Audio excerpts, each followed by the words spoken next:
நம்ம ரஜினி சார் நடிப்புல ஞானவேலுடைய இயக்கத்துல உருவாகும் திரைப்படம் தான் வேட்டையன். லைக்காவுடைய தயாரிப்புல அனிருத் சாருடைய இசையில உருவாகி உள்ள வேட்டையின் திரைப்படம் பாத்தீங்கன்னா அக்டோபர் 10ஆம் தேதி உலகம் முழுக்கவே ரிலீஸ் ஆகுது. ஜெய்பீம் படப்புகழ் ஞானவேல் அவர்கள் நம்ம ரஜினி சாருடன் இணைவதால இந்த படத்தின் மீதான எதிர்பார்ப்புமே கொள்ளளவுல இருக்கு. ஜெய்பீம் போல இந்த படமுமே சமூகத்துல மிகப்பெரிய தாக்கத்தை ஏற்படுத்தக்கூடிய படமாக இருக்கும் அப்படின்னுமே எதிர்பார்க்கலாம். மேலும் வேட்டையன் ஞானவேலுடைய படமாக இருக்குமா இல்ல ரஜினி சாருடைய ஸ்டைலான படமாக இருக்குமா அப்படின்னு பல கேள்விகள் இருக்கு. வேட்டையின் திரைப்படம் பாத்தீங்கன்னா ரஜினி சாருடைய ஸ்டைல்ல ஞானவேலுடைய டச்ல இருக்கும் அப்படின்னுமே சொல்லப்படுது.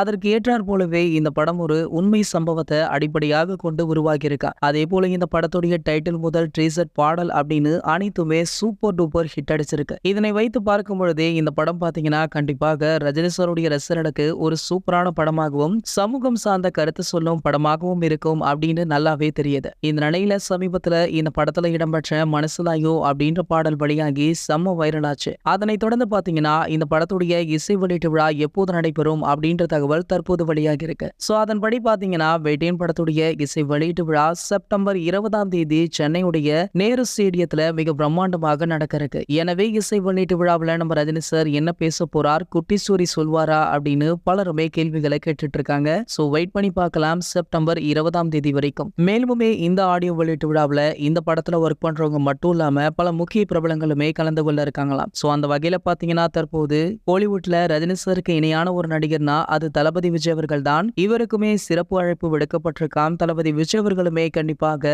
இந்த ஆடியோ வெளியீட்டு விழாவில் கலந்து கொள்வார் அப்படின்ற மாதிரி தெரியுது. காரணம் என்ன அப்படின்னு பாத்தீங்கன்னா அவர் இன்னும் 2 வருடங்கள்ல அரசியல்ல நுழைய போறாரு. சோ இந்த மேடையை அவர் சரியாக பயன்படுத்திக் கொள்வார் அப்படின்னு ரசிகர்களுமே சொல்றாங்க. இது போன்ற சினிமா செய்திகளை பத்தி நீங்க உடனே தெரிஞ்சுக்க நம்மளுடைய செய்தி துளிகள் அப்படின்னு நம்ம சேனலை சப்ஸ்கிரைப் பண்ணிட்டு பக்கத்துல உள்ள பெல் ஐகானை கிளிக் பண்ணிடுங்க.